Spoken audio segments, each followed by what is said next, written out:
하나님께 꼭 붙어 삽시다. 안녕하세요. 길을 지나가다가 담벼락을 타고 멋지게 올라가는 담쟁이 넝쿨을 보면서 시도 한편 쓰고, 이야, 나는 하나님께 저렇게 딱 붙어 살아야 되겠다는 그런 다짐도 해보았습니다. 코로나로 인해 거리두기 4단계가 계속되다 보니 자영업자, 소상공인들이 임대료는 물론 생활비까지 없어서 힘든다는 참 안타까운 소식을 듣게 됩니다. 이 코로나로 인하여 하나님을 찾으라고 하시는 간절한 하나님의 마음을 한번 묵상해 보았습니다. 이사야서 55장에 그랬잖아요. 너희가 어찌하여 양식이 아닌 것을 위하여 은을 달아주며 배부르게 하지 못할 것을 위하여 수고하느냐. 내게 듣고 들을지어다. 그리하면 너희가 좋은 것을 먹을 것이며 너희 자신들이 기름진 것으로 즐거움을 얻으리라. 그런데 우리는 얼마나 양식이 아닌 것을 위하여 수고하며 세상 헛된 것에 곁눈질하며 살았습니까? 하나님께로 돌아와 하나님 말씀을 듣고 순종하면 좋은 것을 먹으며 기름진 것으로 즐거움을 얻는다고 하셨는데 얼마나 불순종하며 살았는지 돌아보게 되었습니다. 요한복음 15장에도 하나님을 포도나무로 우리는 가지로 비유를 하였습니다. 가지된 우리가 얼마나 불순종하여 살았는지 돌아보게 되더라고요. 내 안에 거하라. 나도 너희 안에 거하리라. 가지가 포도나무에 붙어 있지 아니하면 스스로 열매를 맺을 수 없음같이 너희도 내 안에 있지 아니하면 그러하리라. 나는 포도나무요 너희는 가지라. 그가 내 안에 내가 그 안에 거하면 사람이 열매를 많이 맺나니 나를 떠나서는 너희가 아무것도 할 수 없음이라. 하나님을 떠나 살아도 세상적인 부귀영화는 누릴 수 있습니다. 그러나 잠시 잠깐뿐인 이 세상에서 누리는 부귀영화는 오히려 영혼을 피폐하게 만들고 구원받는 길에는 큰 장애물이 될 수 있기 때문에 오히려 화근이 될 수 있습니다. 이 땅에서 누리는 부귀영화 길어야 100년입니다. 그러나 한 번 떠난 후에 내세의 영혼은 1000년, 만년도 아닌 영원한 세계에서 살아야 합니다. 그곳을 천국과 지옥이라고 합니다. 이 땅에서는 좀 힘들게 살아도 영원히 살게 될 저 세상이 더 중요합니다. 하나님을 경외하며 하나님과 동고동락하는 인생은 그 자체만으로 최고의 행복입니다.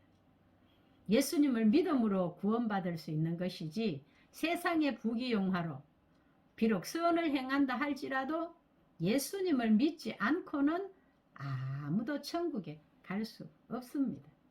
죽으면 끝이라느니 다 한 곳으로 간다고 하는 이런 말은 성경을 모르는 분들이 하는 말이지요. 영혼도 잘 되고 범사가 잘 되고 강건하고 후손들에게 복이 미치는 이런 삶을 살면 참 좋지요. 이것이 어디서 옵니까? 예수님을 믿고 하나님께 붙어 있는 삶을 통해 오는 것입니다. 예수님을 믿고 구원받아 인격이 변하고 삶이 변하고 그럼에도 불구하고 힘든 일이 있어도 범사에 감사하며 살 수 있다는 것은 최고의 복입니다.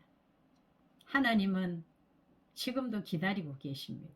자식이 집을 나가 며칠을 돌아오지 않는다면 부모는 날마다 나간 자식 돌아오기만 기다리겠지요.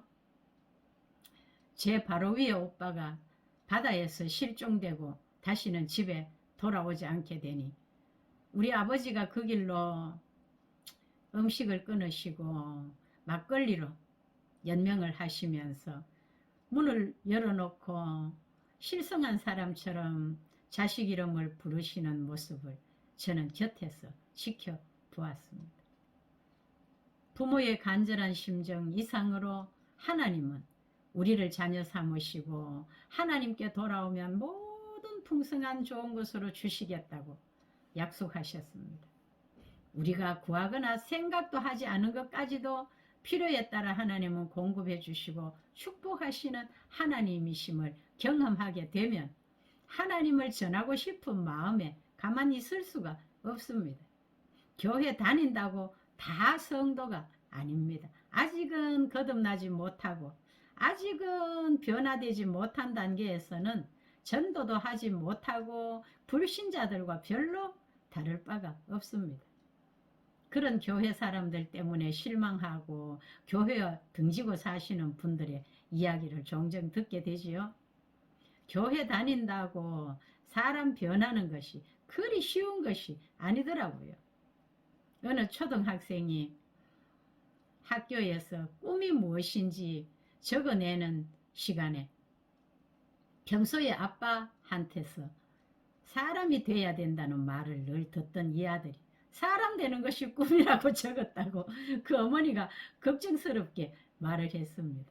한편 생각해 보니 이 아이가 심지가 굳은 것 같다고 생각되며 특별하다는 것을 느꼈습니다. 사람이 변한다는 것은 옛사람을 청산하고 새사람이 되어서 전 인격이 바뀌는 삶인데 교회를 오랫동안 다녀도 사람이 안 변하는 것은 목사님들의 큰 고민 중에 하나라고 합니다. 예수님을 인격적으로 만나고 삶이 변화된 사람들은 과거의 모든 삶을 뉘우치고 하나님께 딱 달라붙어서 절대로 떨어지지 않습니다. 너무나 엄청난 비밀을 깨닫게 되면 비로소 내 중심으로 살던 삶이 하나님 중심으로 살게 되고 이기적으로 살았던 삶이 남을 위한 그런 희생도 감수하게 됩니다. 따라서 하나님을 전하지 않고는 견딜 수 없는 열정이 일어나기도 합니다. 제 주위에 그런 사람이 생겼습니다. 구원의 확신이 생기고 날마다 감사일기를 쓰며 삶이 바뀌더니 부부관계가 회복되어 가정도 안정이 되었습니다. 93세, 97세 된 부모님의 구원을 위해서 간절히 기도하기 시작했습니다. 남편에게 양해를 구하고 저 강원도 친정에 자주 다니면서 그 부모님을 섬기고 복음을 전하게 되었습니다. 90이 넘으면 마음이 옛 사고방식에 젖을 대로 젖어 있어 바뀌는 것이 참 어렵습니다. 그런데 한 번은 어머니가 고열이 계속되고 신우신염으로 이 병원 저 병원 다니시다가 결국 강릉 아산병원 응급실까지 가게 되었습니다.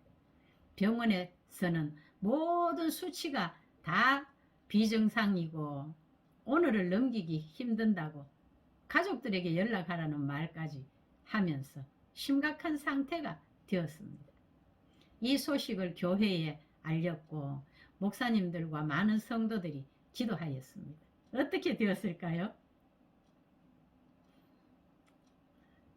상태가 위중하여 말도 못하시고 괴로워하시던 어머니가 잠시 한 몇 분 정도 되는 잠을 주무시고 깨시더니 며칠이 지났느냐고 물으시면서 밝은 모습으로 꿈꾼 이야기를 하셨습니다.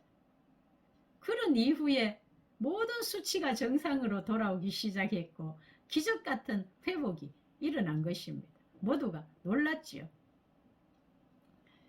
그 어머니가 퇴원하셔서 교회를 출석하게 되고 아들에게도 예수 믿으라고 전도를 하게 되는 진짜 꿈같은 일이 일어났습니다.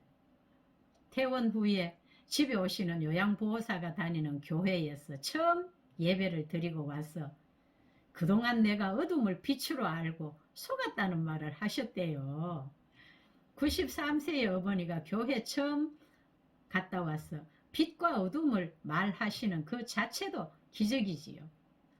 이 어머니처럼 어둠을 빛으로 알고 지금도 속고 계신 분이 계시나요? 93세에도 하나님을 만나 이제는 하나님께 꼭 붙어서 살려고 결단하셨는데 아직 우리 모두는 늦지 않았습니다. 이 어려운 시기를 지나면서 저와 여러분들 하나님께 꼭 붙어서 하나님의 은혜로 하나님 공급하시는 그 모든 좋은 것으로 살 수 있기를 우리 주 예수님 이름으로 기도합니다. 아멘. 끝까지 들어주셔서 감사드리고요. 좋은 일이 일어납니다. 기다려보세요.